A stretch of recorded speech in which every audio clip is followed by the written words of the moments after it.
What is going on, y'all? It's your man, EK Johnson here, back with another Clutch City review for the 2023-2024 Houston Rockets. I'm going to be going over our first win of the season this past Wednesday against the Charlotte Hornets. And I'm also going to be talking a little bit about what our weekend's going to entail, right? We got a back-to-back against Sacramento. Maybe De'Aaron Fox will play. Maybe he won't play. We're going to get into all that. But before I get into that, by the way, you guys are probably wondering why I have my patented Houston Rockets hat on with this Michael Jordan t-shirt. It's very simple. I got to remind y'all, because maybe some people have forgotten who the real GOAT is. And I also got to remind y'all that if the real GOAT would have ran into Akeem's Rockets, we beat them 100 out of 100 times. Fight me, pull up on me, at me, DM me, I don't care. I said it, and I'm going to stand on it.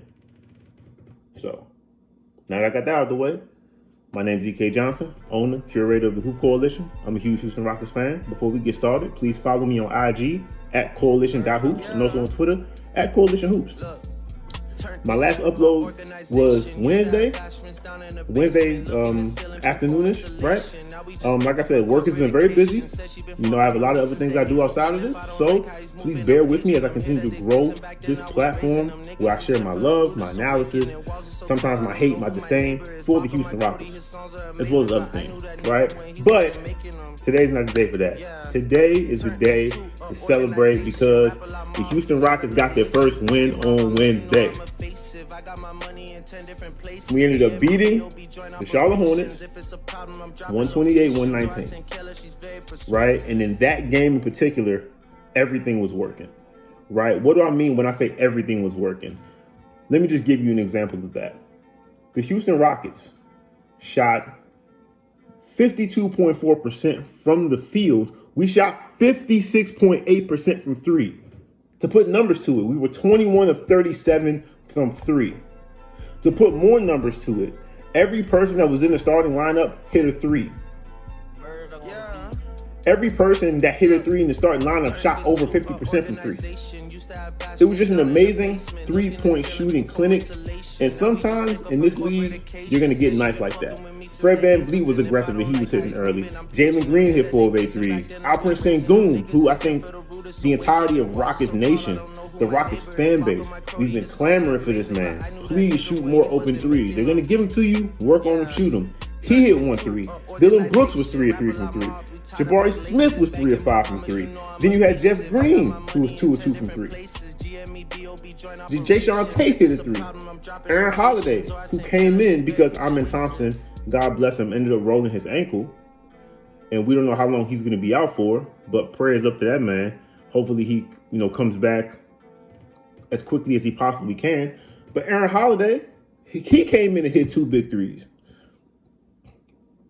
So that was really not the entire story of the game, but that's the one thing that I feel like won't be replicated a lot this year because we're not a very good three-point shooting team on a night-to-night basis, but we have nights where when everything's hitting correctly, we can shoot the three. And we proved that on Wednesday. In addition, because we were able to shoot three so well, the past 3 games, I've been really harping on points in the paint and how we've been able to really beat down teams with points in the paint. We got beat handily with points in the paint, but then it just becomes a math problem, right? When you talk about analytics and people loving analytics, this is the reason why.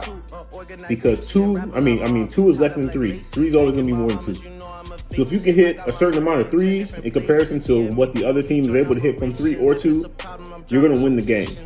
Now, mind you, we didn't win by much because they pounded us, 58-32 points in the paint, right? However, we were able to combat that because of the fact we shared the ball a lot more than we normally do. We had 35 assists on Wednesday.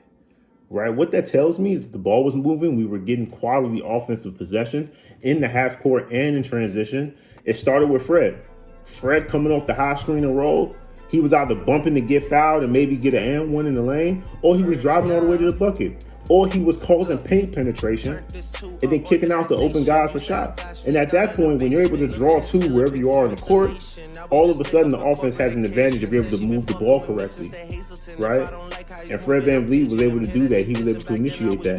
Jalen Green had 23 points. And I think Jalen Green, as the season progresses, he's going to realize that, listen, my main objective on this team is to be a scorer. That's the primary role he needs to play for this team, is to be a scorer. The playmaking stuff, all that stuff can come later. You bring Fred VanVleet in, you draft an Amen Thompson, you bring in the Dylan Brooks, you run some of your stuff through Alperen Sengun to take the playmaking responsibility off Jalen Green's head, because that's not who he is naturally. He is naturally a guy who's going to look to score the basketball. Can he progress into something more? Hopefully. I think because of the coaching staff we have, I think they'll be able to help him with that. But until that happens, you need to score.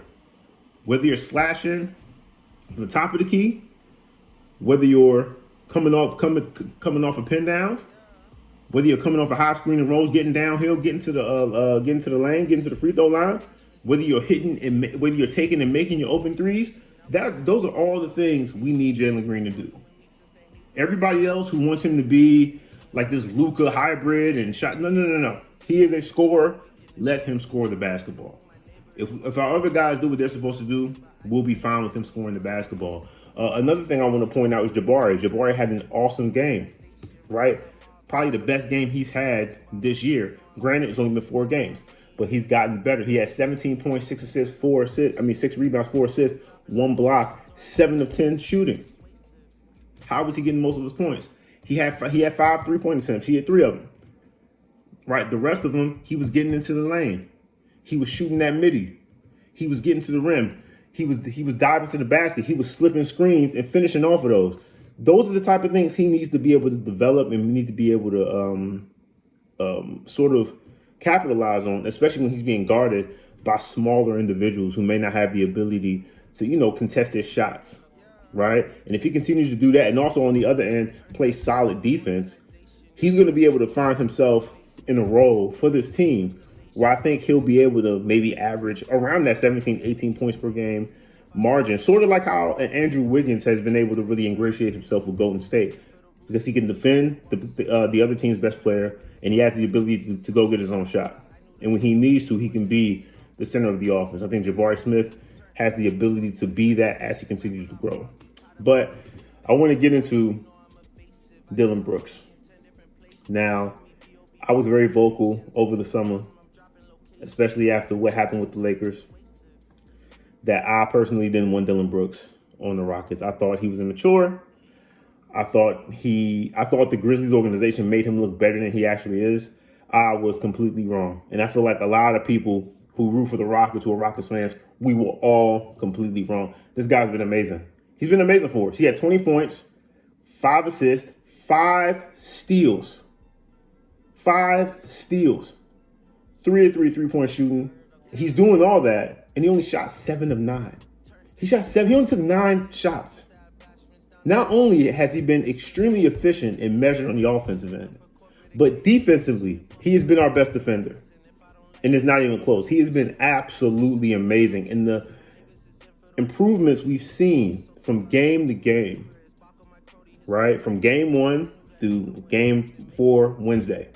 What we've seen is his influence, his ability to communicate on the defensive end, to get our young guys to rotate properly, to properly close out on time, on target, right? Not get put on somebody's hip, going to the basket to give them an easy and one, right? Or create an opportunity where the offense is at an advantage. You can give up backdoor cuts, just things like that. Simple defensive-minded things like that. Dylan Brooks has brought that mindset to the Houston Rockets, along with Ime Udoka. I'm pretty sure it's a joint sort of thing because both of those guys preach defense, and they obviously hold defense in a high regard, right? But with that being said, Dylan Brooks has been awesome. Like I said before, the clip of him getting mixed up by Steph Curry, that's a misnomer, right? Because overall, he's been awesome.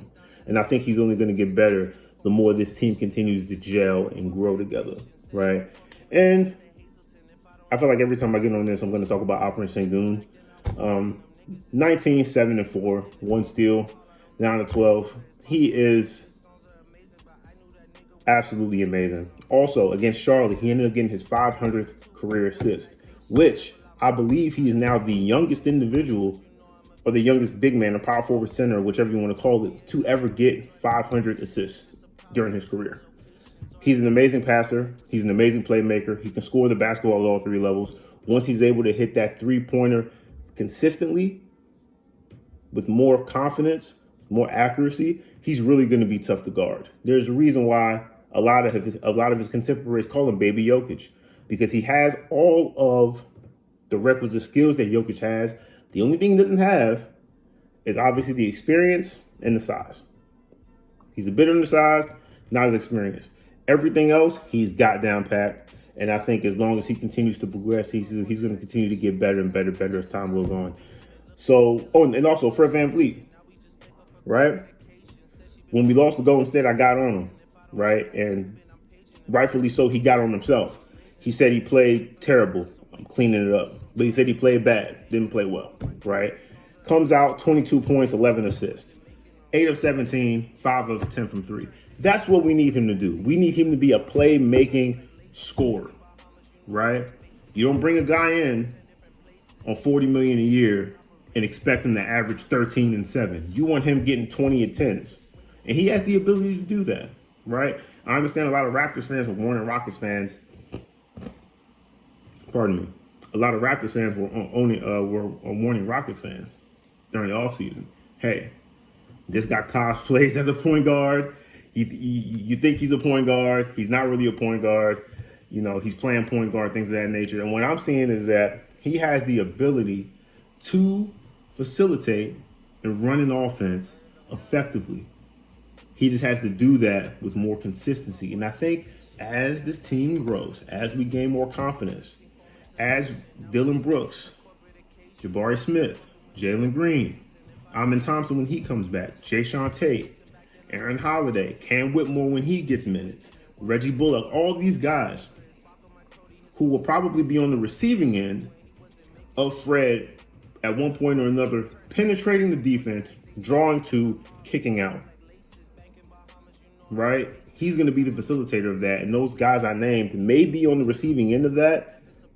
The more the season goes on, they're going to gain more confidence. They're going to start to hit those with more regularity, right? I'm not saying we're going to be the best three-point shooting team. I'm not even saying we're going to be a top 15 three-point shooting team. What I'm saying is it's going to get to a point where there's going to be certain guys you won't be able to leave open. And then that's going to open up Fred VanVleet's scoring opportunities even more, which is only going to help us in the end, right? So to be completely honest, all in all, I really, really liked what I saw. Defensively, we were amazing. Offensively, we shot the three well. That was really the story of the game, right? Being able to hold Charlotte to 40.7% three-point shooting. They only hit 11 threes compared to our 21. And other than that, we were able to play really, really well against them. We forced them into 16 turnovers. We had 17 turnovers. We got more points on off our turnovers than they did off of theirs. Than they did off of ours, mind you, which is really, really good. And I think going in, obviously we play Sacramento on a back-to-back. Well, not a back-to-back. We play them Saturday, which is tomorrow. We also play them Monday, right? And I think in order for us to come away with victories in both of those games, it's really going to be dependent on whether De'Aaron Fox plays or not. I think if De'Aaron Fox plays, it's going to be tough. I think I'll be happy if we split. If he doesn't play, I expect us to win both games. And the reason why I expect us to win both games is because we can match up with them when De'Aaron Fox isn't there, right? All of a sudden, you got to worry about Malik Monk coming off the bench. We have guys who can match up with Malik Monk. Obviously, Alperen Sengun can match up with Sabonis. And everybody else on the margins has the ability to match up with everybody that the Kings have, right? So I think, talking about that, if De'Aaron Fox doesn't play, I expect us to win both games. We should win both games because they're home games. And like I said, we've got the momentum and they're going to be without their star player. However, if he plays, I'll be happy if we split, right?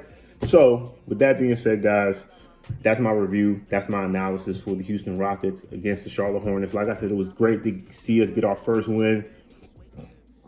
It was great to see Alperen Sengun continue to start to make some strides. Like I said, he was the youngest player to 500 assists.